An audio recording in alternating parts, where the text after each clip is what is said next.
you better feed your sow well, have a good nutrition program, good body condition, the wean to service, full feeding. Some people don't recommend that anymore. On the wean gilt, I think it's really important. And because it's hard to manage gilt versus other parity, we do it on all the sow. There's a bit of feed wastage. I got that, but I'm a bit afraid when people say don't feed more than 5-6 pounds after weaning. I think that extra 1 or 2 pounds you can give to those sow is really important. So all those things matter a lot. And I think the issue we have is labor. So labor is really important. All the things I've talked about are often related to people that do the work. So we can have the best equipment, the best technology, the best semen concentration, the people that are doing the work. So the training of your people at the barn is really important. And it starts there. No pregnant sow, no pigs to wean. So I think but it's a challenge. It's a challenge. You have to find a way to make things easy for them. Not automated, but find a way to, like the PCI is a nice way to implement a process that is easy to follow for people. And once they get trained, it's working really well.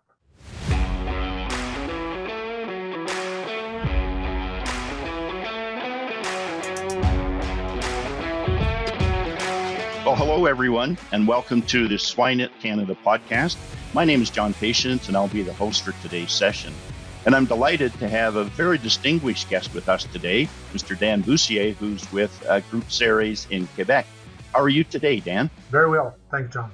Great. Well, thanks for being here and taking time out of your schedule, which I know is really, really busy. And I'm sure that most people on the podcast today will know you or at least heard your name. But maybe if I could ask you to just take a few minutes to tell us a little bit about how you got to where you are today, and then what your role in the pig industry is today in Canada and even globally, if you wish. So I graduated in 1996 from Laval University in Quebec. Been working in the swine industry since then. So all I know is swine. I never did anything else in my whole life. Been working for a feed company, genetic company, but the big change in my path was the start of my business in 2004, Bussieres. So with my partner, we founded the business, started from nothing. We had no customer, nothing to start with. And we grew, I guess, a pretty good business over the last almost 20 years now doing that. So my expertise is mostly swine nutrition and research and also business development. So through the years in our business, we've been able to grow our feed business in Quebec, but also with partnership in Ontario and Western Canada. So today we are able to feed about probably 5.5 to 6 million pigs in Canada with our different partnership. Huge relation with High Life, which a lot of people won't know. High Life is a large integrator in Canada. I've been doing research and supporting the nutrition team since 2005. And our business is involved in production, genetic. We also have a small packing plant now since 2.5 years. So we know what it's like to lose money in the packing business. we hope we're going to know sooner than later how to make money, but the last 2 years have been tough. But we committed to start a packing plant in Quebec, so we are getting about 500,000 pigs a year right now. That's the lead that we have. We want to go to 1 million a year within the next 5 years. That's a project. But so we're involved in all area of production, nutrition, genetic, and mostly involved in swine. Great. Very good. Okay. And I noticed that you have some involvement in China. Is that correct? I have some business involvement in China. So I've been doing consulting for a group over there. But I can say the last 2.5 years have been much different because we haven't been able to go to China. So the relation and consulting piece is not the same as it used to be. But I used to go to China twice a year to do some work with some group over there. Right on. Very good. The Nutrition Athena, Shakespeare Mill, Farmhouse, and Nutrition Partners Nutrition Group offer the full range of nutritional product based on extensive research and developments, and a solid team of experts all across Canada. Our objective is to provide cost-effective solutions, innovation, and support to producer from the entire Canadian swine industry. Very good. Well, today we're going to talk about breeding management. That was the topic that you chose quite appropriately, but I am going to ask you to start out. Why did you choose breeding management, Dan? Why is that a topic that is of particular interest to you right now? Well, it's not just right now. So I've been involved in nutrition a lot, and I talk a lot about nutrition. So sometimes to go outside of your expertise is not bad, but we did a lot of research on different aspects of reproduction with pigs. When I say research, we did that with High Life, to try to improve the process of breeding through management, different technique, different product, the nutrition as well, which has an importance when you talk about reproduction. So I think it was a good time to wrap up all the things we did over the last 15, 18 years on research with some practical application for the producer on farm, because that's what we want. We want something that is able for the producer to apply on a day-to-day basis and improve his reproduction process. Very good, very good. So let's get started and maybe talk a little bit about your evaluation of semen extenders. I guess you've done some work in that area. Yeah, so we did a lot of work. As you know, there's a lot of different product available for semen extender for diluting the sperm. And like I said, when we talk about semen extender, we talk about the bore stud. At the farm level, those people don't see that too much. They use a bottle of semen, they receive it, it's there, they use it. But the process at the bore stud using the different extender is very important because that's what's made the semen of quality and be able to breed the sow and have a shelf life as well on the semen. So we did a lot of work on that. Every year, we probably evaluate one or two different products. And honestly, in 2013, we found probably the one that we're still using today. So 2013, 10 years ago, we found the one that we are still using today because at that time, that product made a difference in terms of litter size and conception rate versus the one we were using before.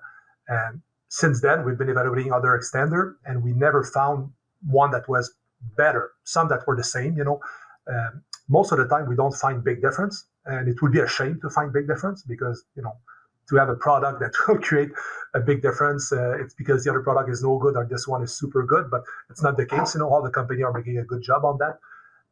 So I think, what we have found in 2013, we still use that extender. We even tested extender from the same company that are supposed to be the next generation, and they were no better. Okay, they were not worse, but they were no better. So I think the extender is something that the producer don't see, but when you deal with a bore stud, I think it's really important that those people have made their homework and choose the best product on the market. But again, there's probably 20, 25 products available, and I'm sure that all of them have some good quality.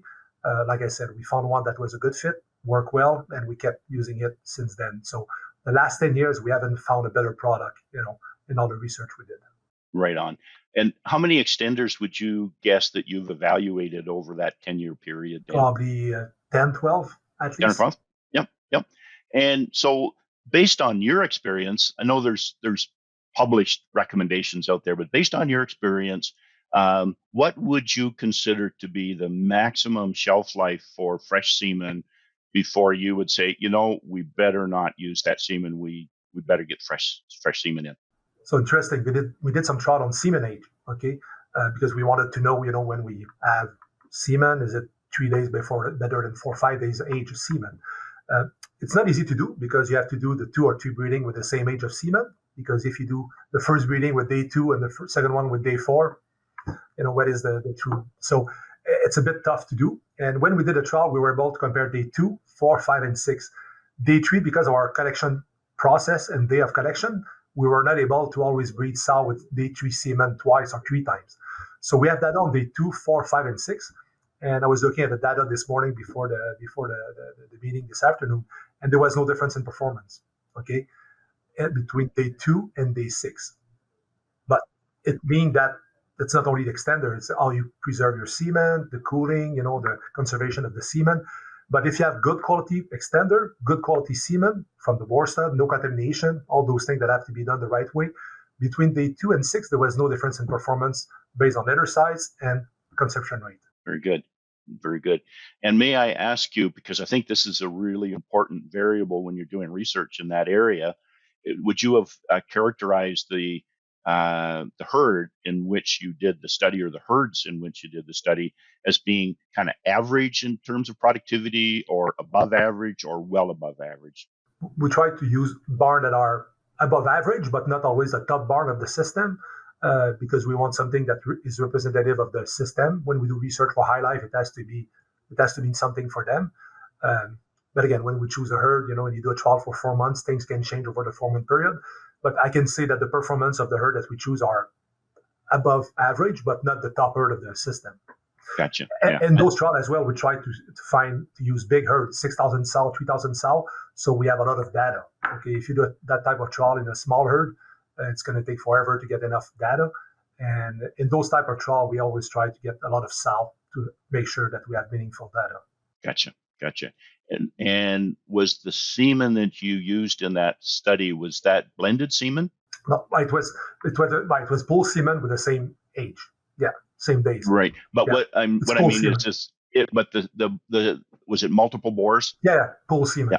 Yeah. Okay. Bull semen. Okay. Yeah. Okay. Yeah. All the breeding is done with bull semen at High Life, and most of the boar stuff that we work with anyway. Right. Yeah. The reason I asked that question, I was going to ask if there was a boar effect, but you can't do that if you're using blended semen. So, okay. Well, I'll come back if you want on boar effect on fertility, because we did some work on that as well. Well, let's go there. Let's do that now. Okay, good.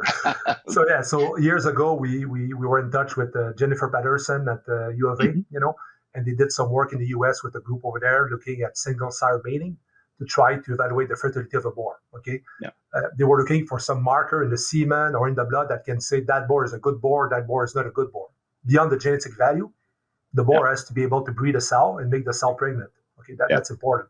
So, but I don't think they have found the magic trick to find that by blood or semen testing. So what we have done at High Life, we do single sire mating. So when we receive boar, we do 50 to 60 single sire mating in a 6,000 sow barn. Okay, let's say we have 20 boar that go to the Q barn. We release those boar. We do semen collection. We do those 60 breeding single sire mating, and we look at the conception rate of those sow. Okay, and we found that if the sow has low conception rate, the litter size will be low as well. There's a strong correlation between conception rate and litter size. So we don't have to wait for the sow to farrow to make a decision. We do the preg check at 28, 30 days. And when we have those 60 breeding, and if the sow bred with those boar are below 88% fertility rate, we call the boar. Okay. So we have a process that we were put in place to try to always keep the best boar and eliminate the 10, 15% bottom end boar that you don't want to carry over for the next 2 years in your stud, because they're going to be those boar that will throw your performance lower. Right on. Yeah. And by doing that, we were able to improve farm rate by about 3-4% and litter size by about 0.4, 0.5. Yeah. Wow. So 88% conception rate is what you were aiming for as your break point. Cutoff. And again, it depends, if you have a very good index boar, it's at 85, there's some judgment call when you do those things, and it's not just about, being on the strict rule, but we've been able to play around with that. And honestly, when we started, we had more lower fertility boar, and toward the end of our process, after 2-3 years, we found less boar that were lower fertility. I don't know why, but we had not that many boar that were below that 85, 88% cutoff. Yeah, very good. But still, if you have a boar at 70%, and that boar, you keep it for 2 years, he's going to produce that many does per year, breed that many sow, you better get rid of that boar. Even though you pay for the boar, it was better to get rid of that boar and use the best boar. Absolutely. Yep. Absolutely. And it's kind of a hidden cost if you're not doing that kind of evaluation. And and you said what was the difference in litter size? About 0.4, 0.5 pigs. About 0.4, 0.5. Wow. And the farming rate was about 3.5 to 4%, if I recall well. I got it here. Yeah, 3.5 to 4%. Yeah. Okay, so the next topic then we'll move on to is semen dose concentration. And what did you find in that work, Dan? So we started in 2007-9 to do some testing on the dose of semen. We were at 2.75 viable sperm at that time at High Life. And we said, can we go lower? So we did 2 billion versus 2.75, and we did 3 trials back to back, with those 2 different doses. It was standard insemination at the time, and we had no difference in performance. Conception rate, litter size were exactly the same. So we said 2 is good enough. So the next step, we say, can we go to 1.5? So we went and we did trial 2 versus 1.5, and we did with post-cervical and standard. So we did both, because we were in that process to do standard versus post-cervical. So when we did those trials, because we know that by principle, doing post-cervical insemination, you should be able to use lower dose, okay? Yes. But we did both ways because some farm were still using standard. We use standard for the gilt. So we wanted to look at both insemination method with the dose of semen.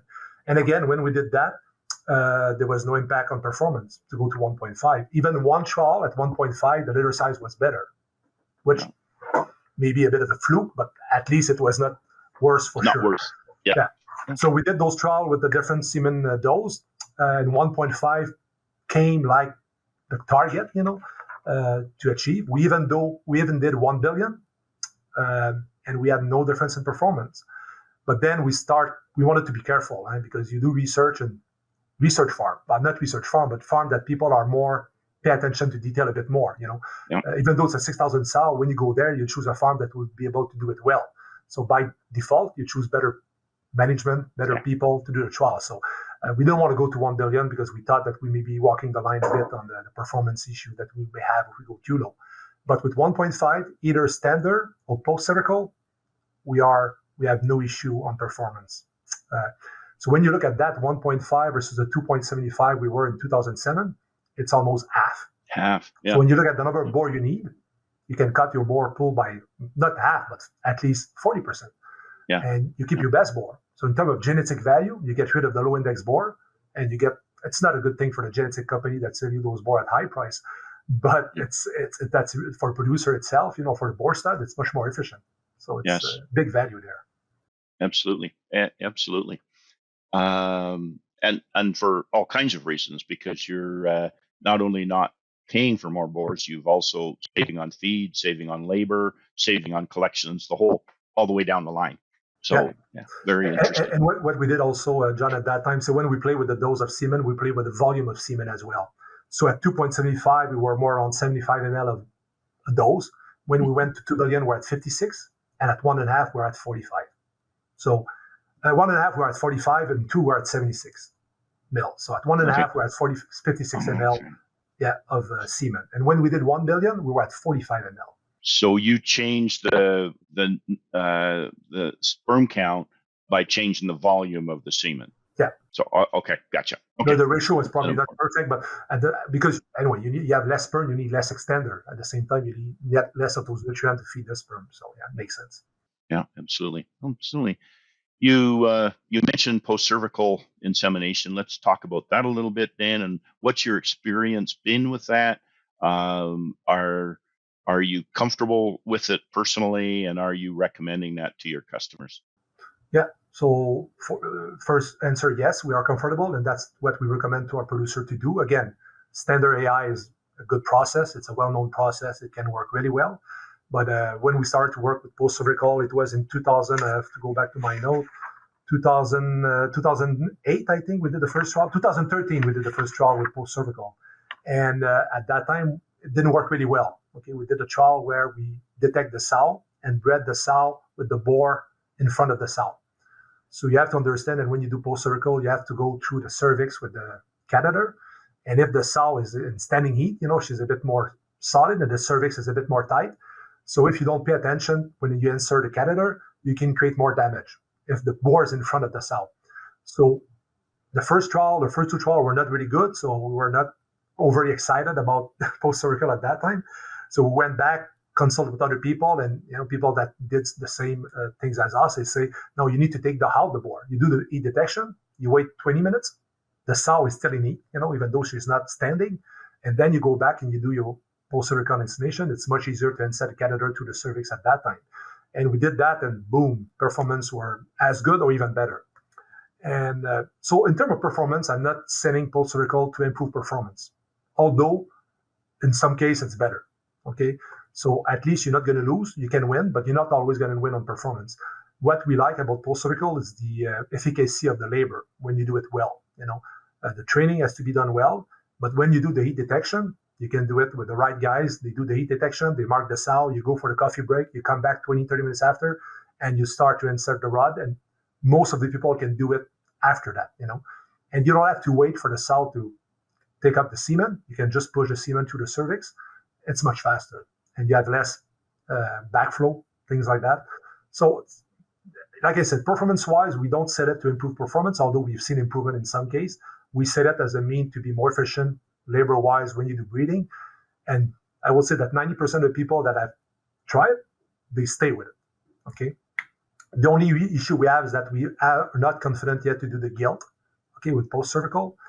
I know we have one farm now in Manitoba that is doing it with a really good breeder, and it's working well. From what I've seen, it's working well.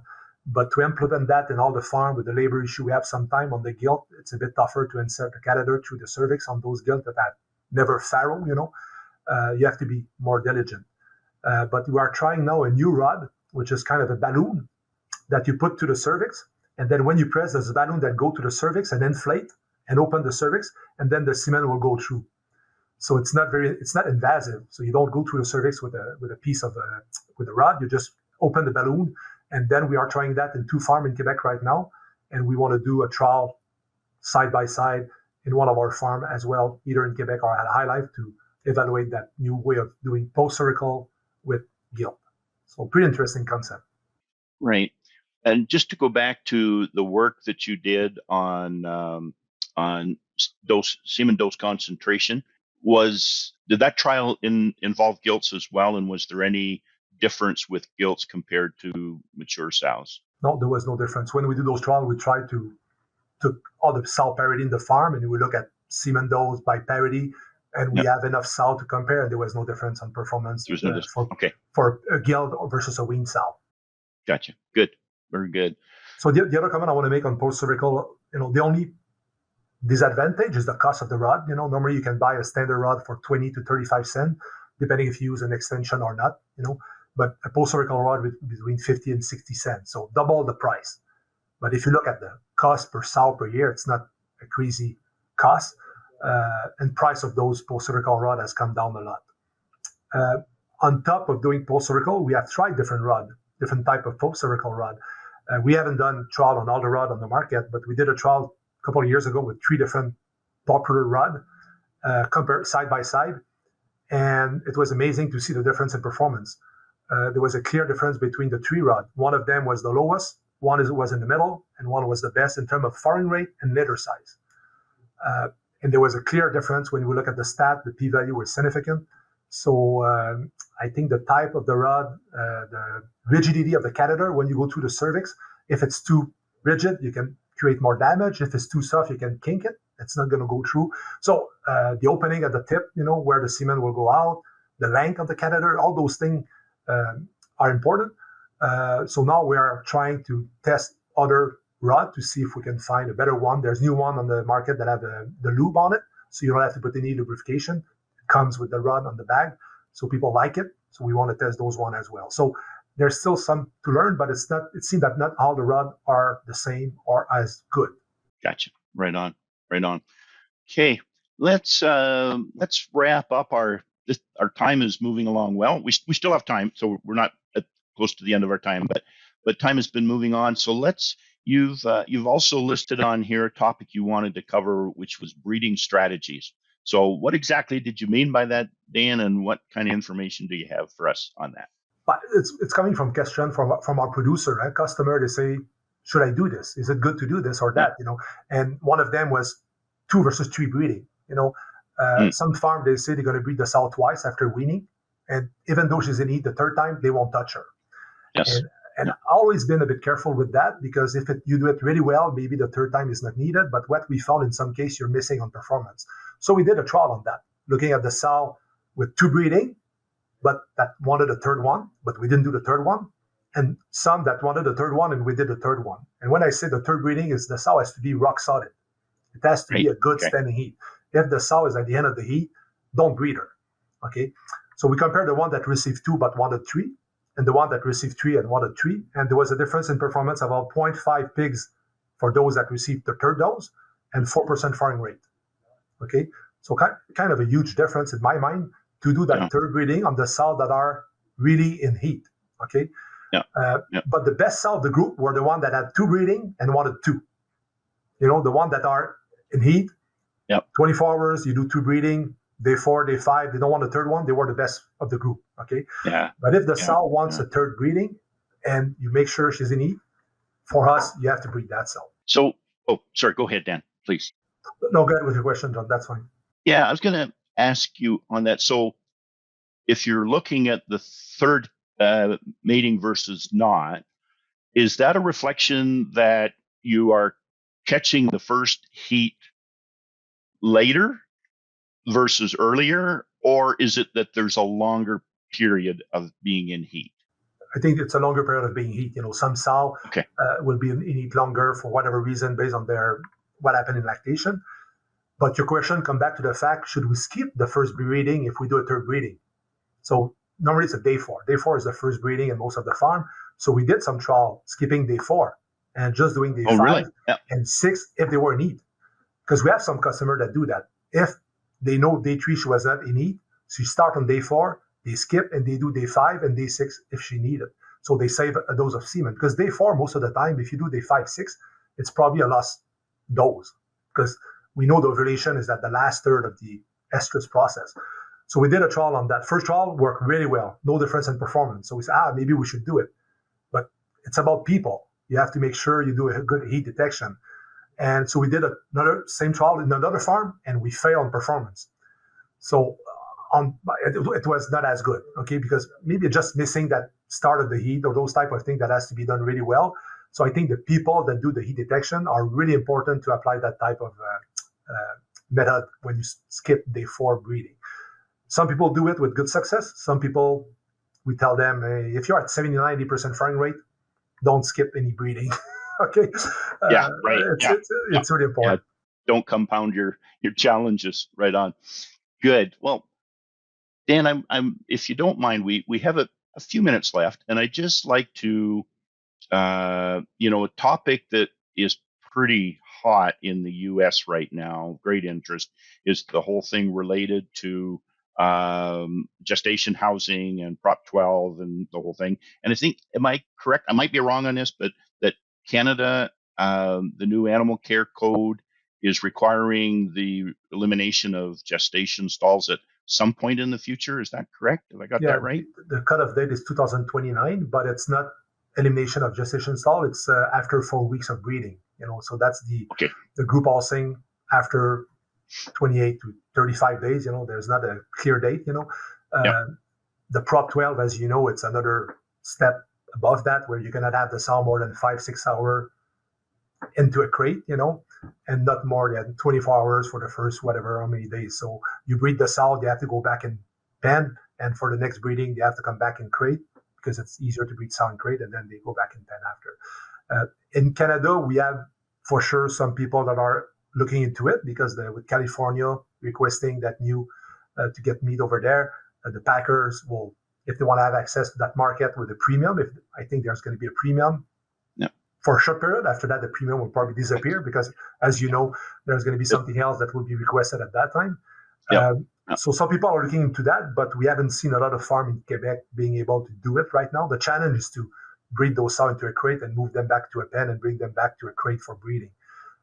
So that's the thing we'll have to figure out a bit. But there's a way to do it, but we haven't had any farm too much set up on that right now. Anyway, until the first of the year, there's a transition for California. They are still accepting group housing, the normal one for the meat, but by January 1st, I think it has to be Prop 12 regulation.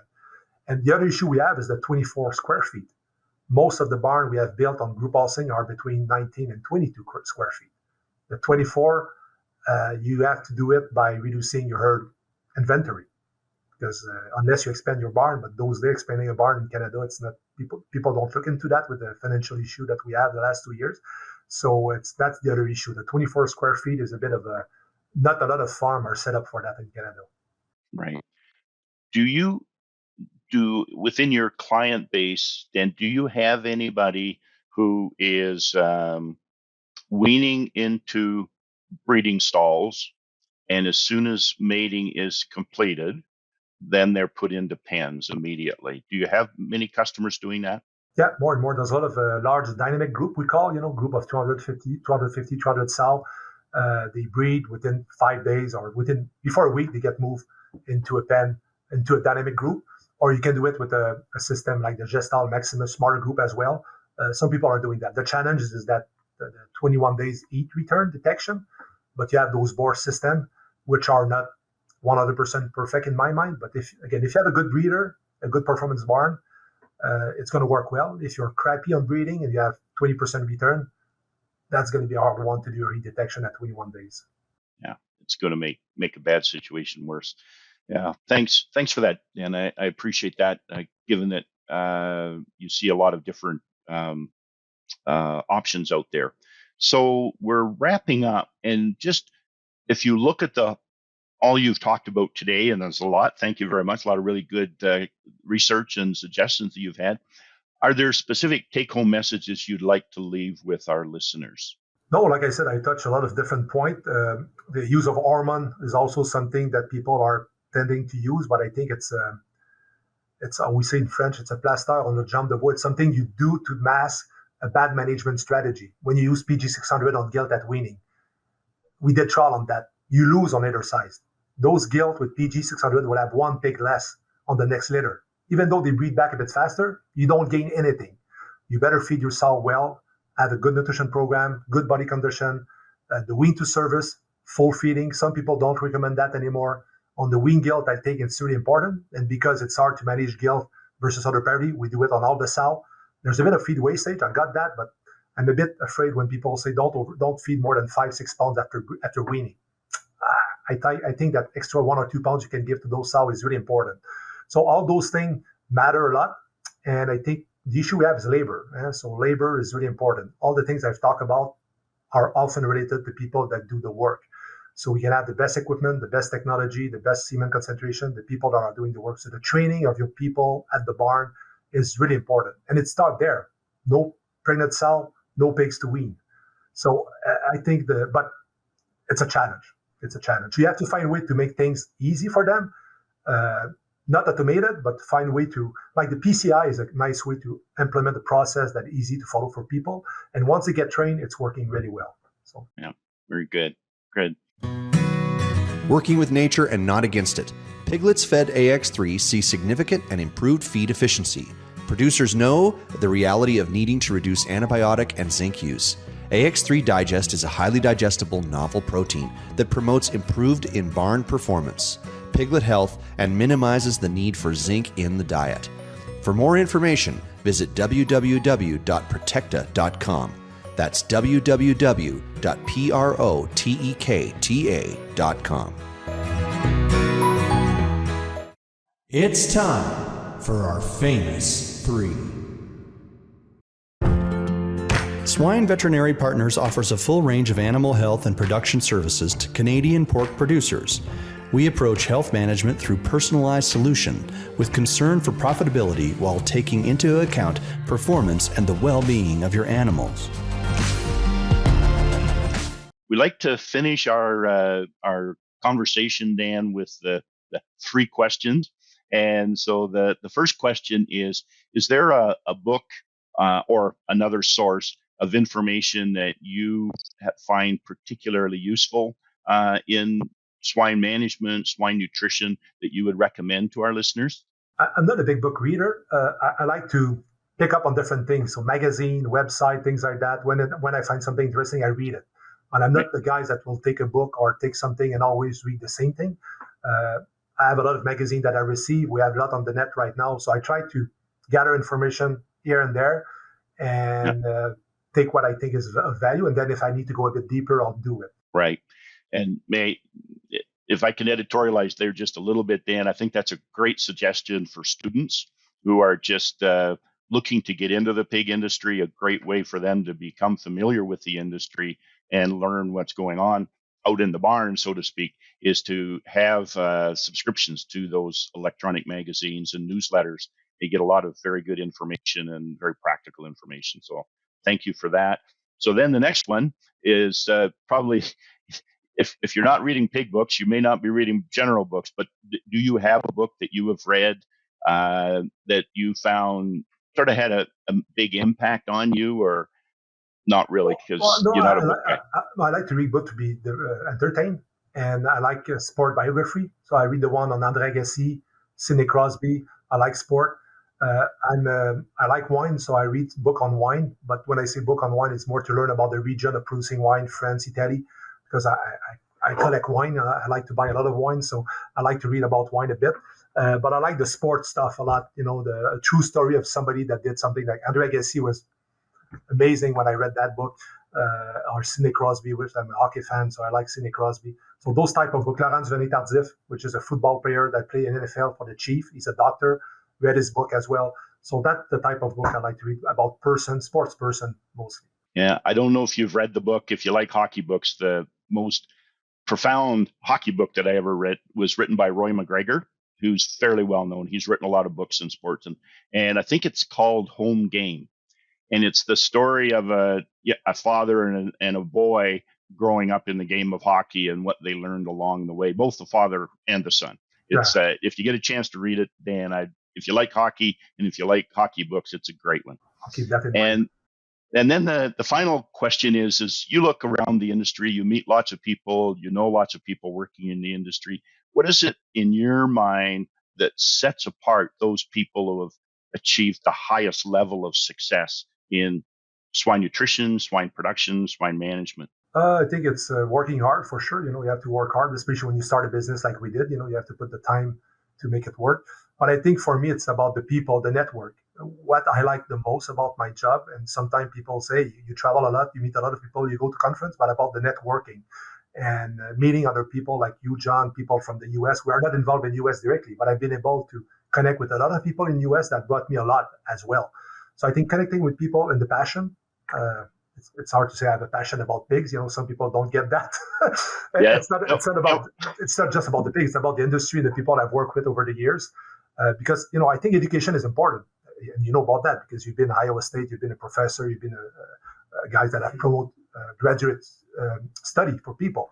But I think after that, even though you did all of that, if you don't have the passion and the work ethics and the connection, you won't have. You may have success, but it's not to be. Depends on what you want to do. But to have a business, to be an entrepreneur, the networking, the passion, and the hard work is. Yeah, that's a great point, Dan. That doesn't always come up. And yet when you think of the people that you work with that you enjoy working with the most, they generally are pretty passionate about what they do, right? That's a good point. I think that's a great one. That's a great a point to finish our podcast with. So I'm John Patience. We've been talking to Dan Bussieres from Group Bussieres, and thank you very much, Dan, and have a good rest of your day. Thanks all. Thanks a lot.